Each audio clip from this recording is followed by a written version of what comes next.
I realized that I really am talking to my animals. Animal communication is literally something that when I was a little girl, I just wished I could do. I'm such an animal lover. For generations, women were shamed for trusting themselves, sensing things before they happen, and believing in their own power. No one encouraged them to embrace it until now. Welcome to Trust Yourself.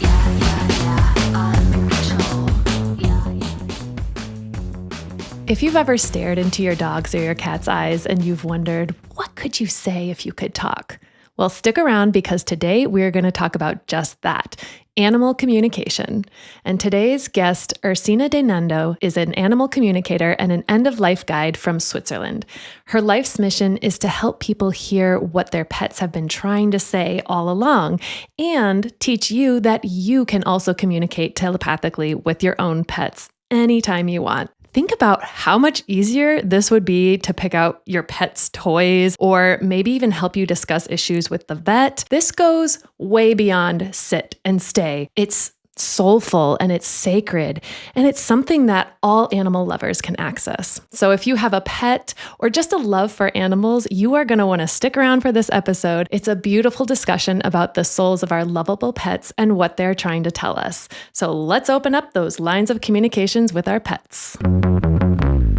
Today's guest that we have, I'm super excited about. Her name is Ursina. She is an animal communicator, and she has helped me communicate with my dog and really blew my mind. So I'm super excited to have her on today. Welcome, Ursina. Hey guys, thank you for having me. I'm honored to be on your podcast. Oh yeah, we're excited to have you. I really love your show. Thank you. Okay, so I want to just jump right into this because animal communication is literally something that when I was a little girl, I just wished I could do.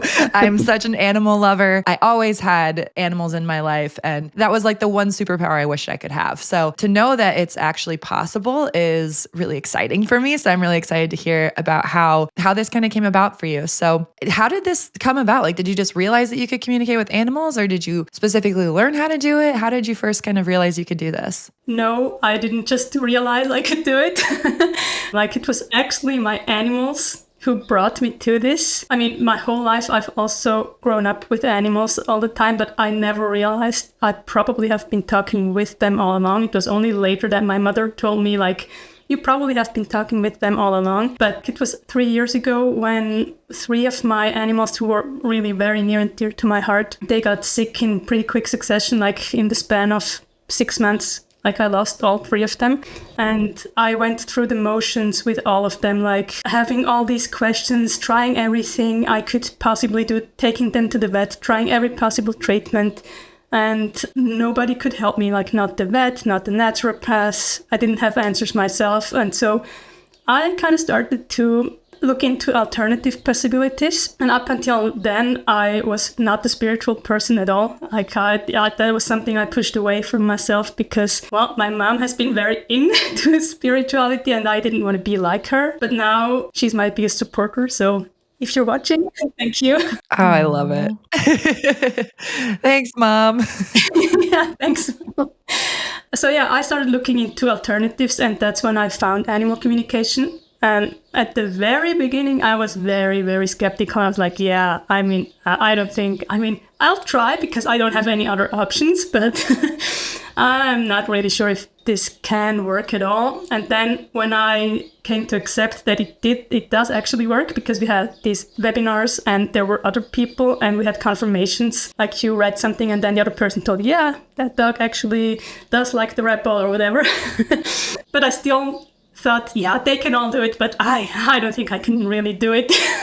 And it's still a process. Like, I've come to accept now that, or even trust that I can do it. But sometimes I still go back to thinking, yeah, I can do it, but I can't do it as well as this person or that person. And yeah, that's essentially how those 3 animals successively, step by step, brought me a little bit closer to animal communication. And also, once I started trusting my intuition because of this, I realized that I really am talking to my animals. Like, for example, I knew that my cat, I knew it deep down that she didn't want to be saved. I knew that she wanted to go, but I couldn't accept it. until someone else outside of my bubble told me, she's telling me she wants to go. And then I was like, okay, I know, but It's so hard. Oh, it's so hard. yeah, it's very hard. Oh, goodness. So you mentioned webinars too. So did you take some formal training to kind of learn more about this? Yeah, I started out with webinars. And those webinars, they were really like, you were just thrown into the cold water. And that was pretty cool, actually, because you just got to do it. And then later on, I realized I want to have a bit more, I don't know, like basics. And so I did a whole education that lasted 10 months, where we had different things like just the animal communication itself. Then also some energy work, like what can you do? How can you send energies if you detect some blockage? Then also systemic constellations, where you can analyze like a system of multiple animals, and maybe if one of the animals exhibits a behavior or they fight or something, you can analyze what in the system is wrong. You can also ask the animal, but sometimes they don't really know or don't want to tell you, so you can take this approach. And lastly, also coaching itself, because I can translate from the animal to the human, but a lot of the times when stuff like that comes up, it's not done with one session and getting a message from your animal, but more like you probably want to actively work on yourself to achieve some kind of transformation. And so it's also part of it is also coaching the human. Yeah, that's awesome. So what did it feel like the first time that you kind of realized that it worked? Well, my mind was blown, I would say. Yeah, that's the best. I remember one reading. I'm not sure if it's really the actual first reading I did in that webinar, but it was in the first series I did. And the question to the animal was, do you miss someone? And I kept seeing this poster of a black dog flashing in front of my eyes. And then I told that to the person and they said, yeah, I think it was the brother or a sister. I don't remember exactly, but it was like, holy shit, how could I have made it up? Yeah.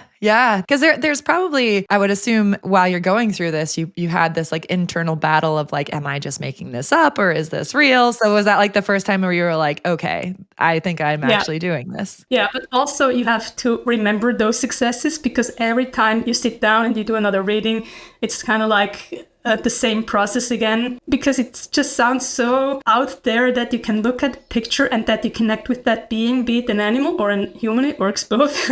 And then you can just like communicate with them. And so I have to go through this process time and time again. Not in the same degree, but it's not something I can just innately accept right now, even though I do it all the time. I'm so glad you said that, Ursina, because I feel like I've got the same, not an issue, but I have that same process when I'm doing it, not with animals, but with humans. And I've had so many instances where I've sat down for a reading with someone and it was spot on. And it was like, wow, how would I even know that? But yet, okay, next person's up. And I have that same doubt come in, sneak in again. And you have to constantly remind yourself, wait, what about last time? This works. Just keep trusting it. It's hard to do. Exactly. Yeah. It's like a muscle you have to keep practicing to remind yourself of like, no, this is real. Okay. So how do you kind of get your information? Do you like hear them? Is it like they're talking to you, or is it more visual or sensory? How do you really communicate when you're talking to the animals? So in the very beginning, I almost exclusively got images or very short film sequences, because I'm also a very visual person with my physical senses. Over time, it has developed. Now I get a lot of feelings as well, or bodily sensations. Sometimes I hear words or phrases, but I usually don't hear whole sentences, like they're just talking to me. And the knowing part is also something that's come up more and more. What I haven't had so far was smell and taste. Has never happened to me. Wouldn't that be fun if they made you taste something? Yeah, maybe you don't want to taste their food or anything. I mean, I know of people who have had the taste of cat food in their mouth. Oh, delicious. No, thank you. So maybe it's a good thing. Yeah. And then I know that you've done webinars too on communicating with animals that have passed. Is that different for you? Like when you're speaking to animals who have passed versus ones who are still alive, or is it all kind of the same? For me, it's the same in the sense that you are communicating with a soul anyways, regardless if they are in a body or if they are in spirit. Difference is if they're in a body, then you can also do body scans and stuff like that and detect stuff that they have in their body. And for me, somehow the communications with the animals in spirit come a little bit easier or they flow better, maybe because they're not attached to a body. But essentially, it's no difference. That's so cool. And just out of my own curiosity, are there ever times where animals are like, no, I don't want to talk to you? Like, can they like choose to come through, or do you have to like coax them, or how does that work? So, I mean, I always ask them if they want to talk to me. So that's kind of like, yeah, you just do that. I wouldn't force you to talk to me as well. So it's the same respect. But I had one time, we were actually in the education trying a new technique, and I wanted to practice it on my own cat, and I asked her, and like that was the only time I just felt the no. I just like, it was like a no. That was the only time. I think she didn't want to be practiced on at that point. Oh, that's so funny. But other than that, most of the time animals are actually pretty excited that someone is talking to them. Yeah. And also lots of the times some kind of transformation can already happen just by listening to them because they haven't been listened to before. Yeah.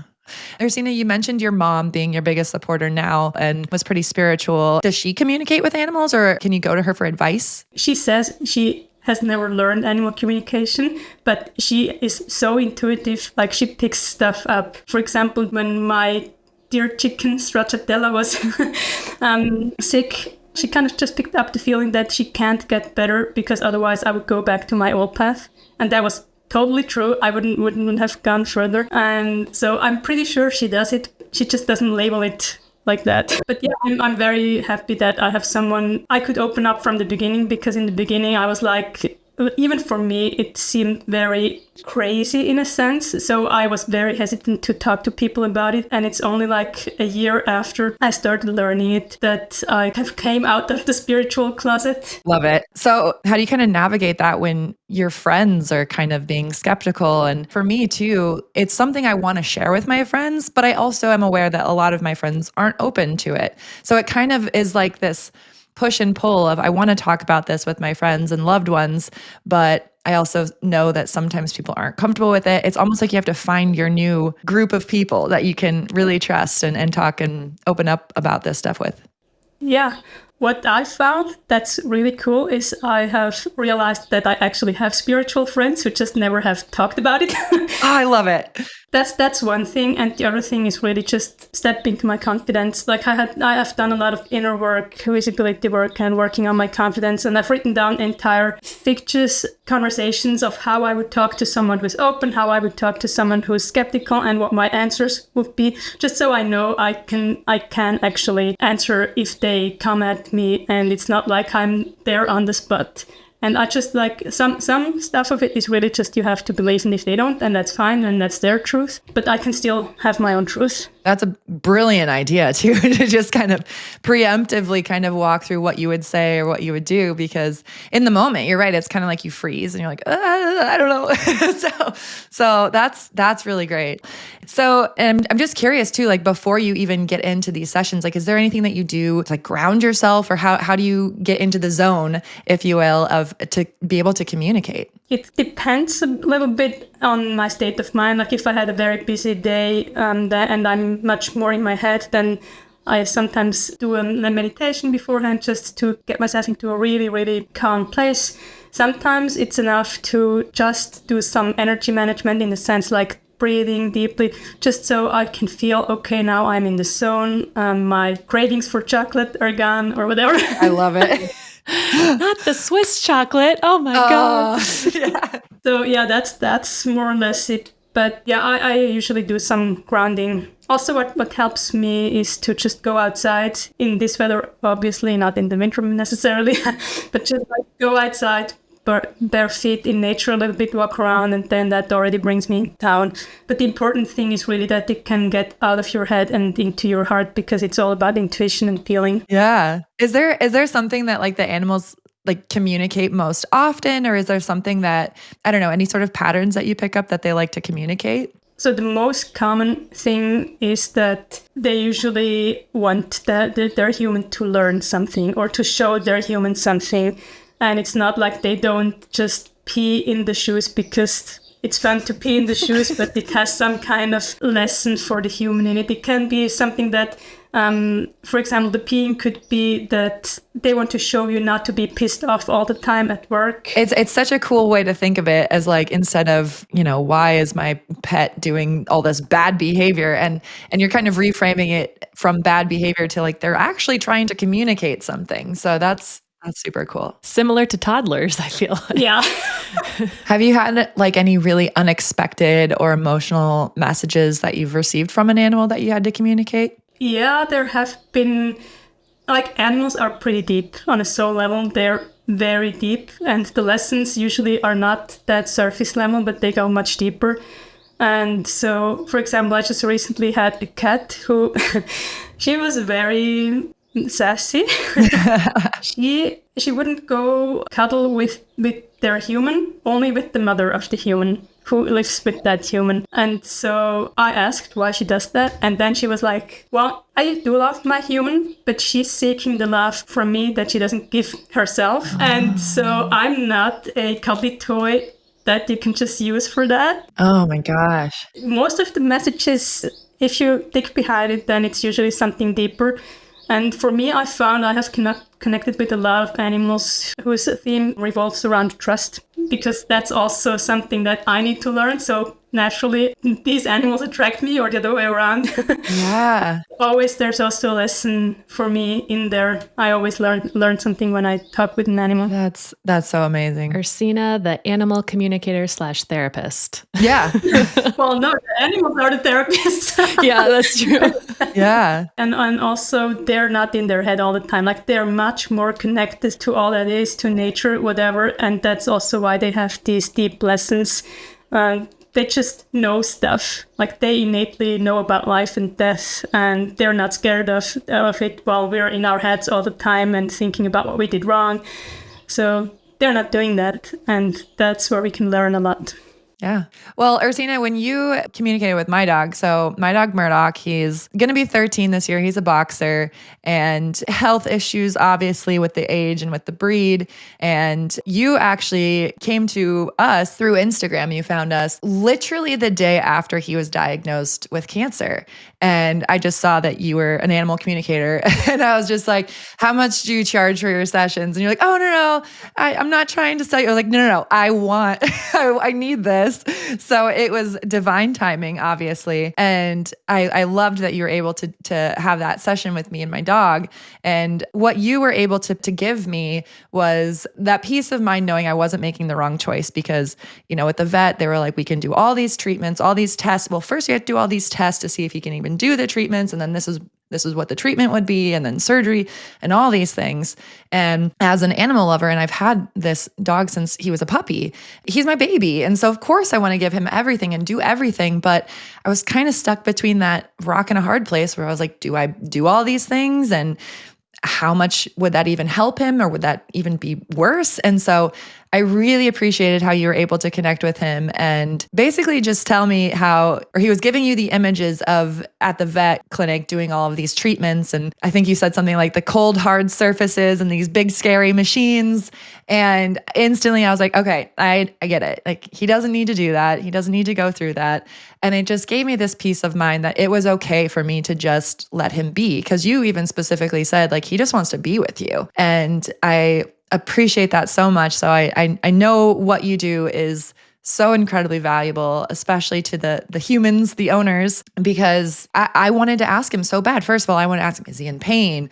Does he want me to do the treatment? I didn't know all these things. So it's really, really a great thing that you're able to do. And I think it's so powerful.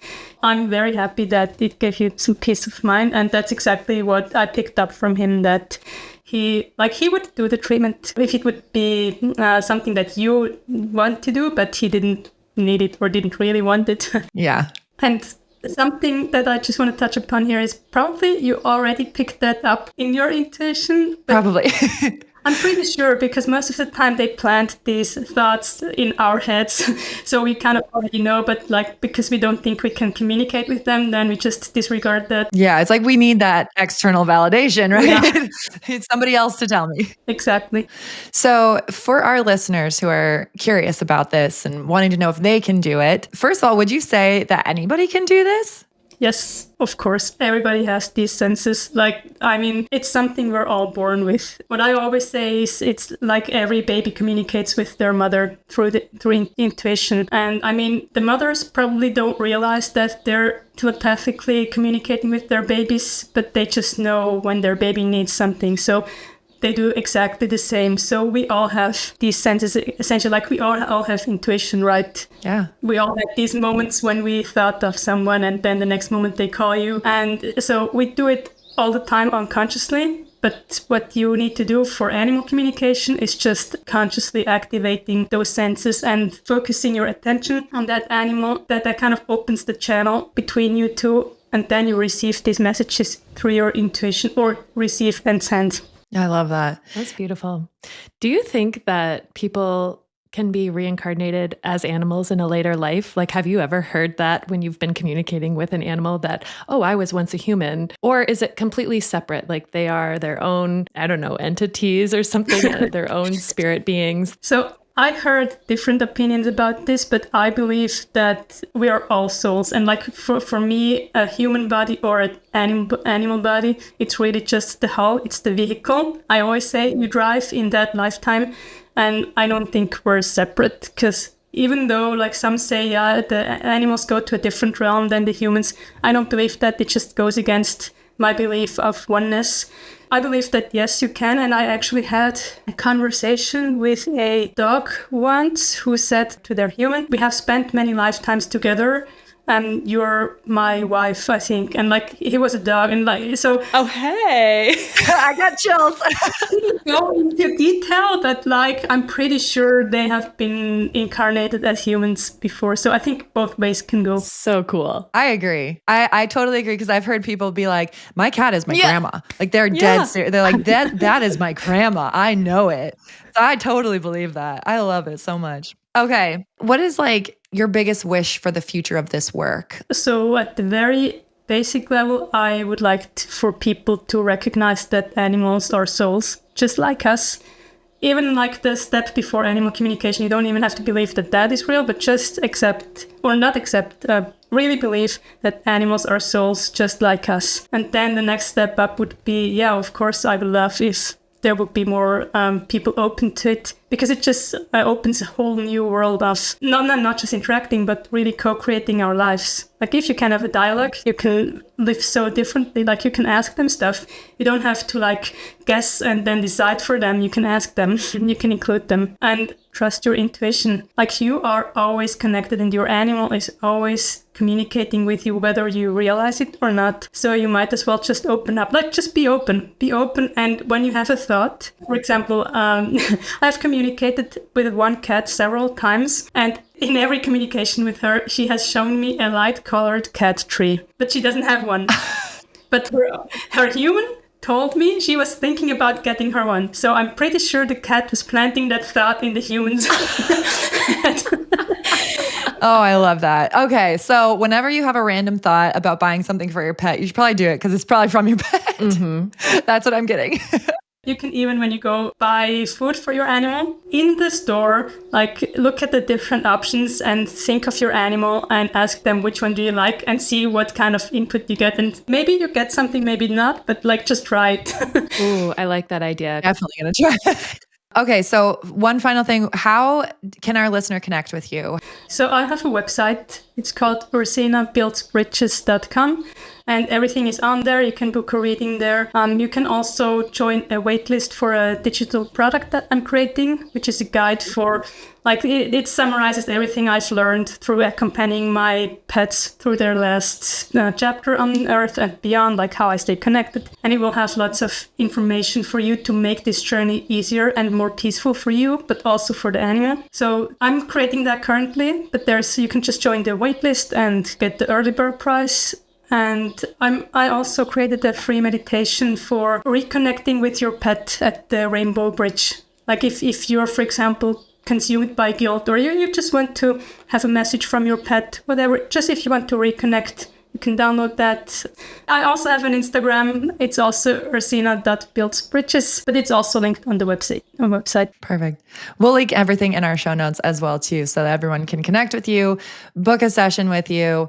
I highly recommend it. It was great. I can't say more good things about how it really helped me in that moment too. But even if you just want to chat with your pet, I feel like it'd be a great thing to do as well too. Thank you so much, Ursina, for your time and your wisdom and your love and your bright light. We really, really appreciate it. And I just want to go hug my animals right now. They probably planted that in your head. Yes, yeah, they're like, okay, come cuddle me now. Well, thank you so much for having me. I had a blast with you guys. That was so much fun. And I really appreciate just how open and honest and even vulnerable she can be about saying, sharing how hard it was to start sharing this with people. And it's totally true, right? We talk about this all the time, right, Sissy? It's just like, actually, one of the things that I really liked that she said was how she found out that she had more spiritual friends.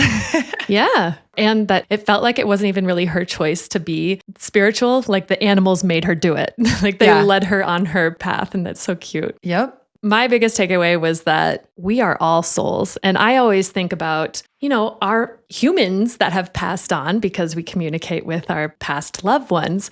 But there's also souls of animals, souls of trees, plants, all living things have souls and we can communicate with them if we just take a second and listen, which is really hard to do in today's world with all of our freaking technology in our face. Yeah, it's hard. But it's like knowing that it's also a two-way street. One of the things that stood out to me when she was telling me about the communication with my own dog, Murdoch, and how she said, well, no, he was probably already telling you, probably already intuitively knew. And as soon as she said that, I had this like feeling of, oh my God, you're right. Like it's just, we kind of shut it off as, well, that can't possibly be real, or that there's no way, like, this is just my imagination, or this is just what I want it to be. It's self-doubt. Exactly. This is why this whole conversation fits beautifully into our broader discussion of trusting yourself, because trusting yourself also means trusting those messages that come through, even if they're coming from maybe your feline. Right?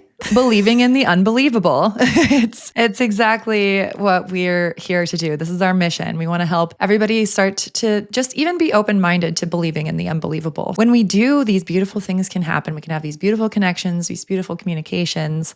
And I'm just so excited to learn more about animal communication and any other sort of form of communication, because my mind and my world are expanding while we're even doing these podcast episodes too, right? Yeah. So like we're learning so much. And the stories that we hear from our listener too, it's just, I really love doing this work. It's really just been so fulfilling and enriching in my own life. So don't forget to follow Ursina. Links are in the show notes, and be sure to share this episode with your favorite animal lover. Thank you guys so much for listening today, and we hope you enjoyed this episode. And until next time, it's your move, sis. Make it count. Bye.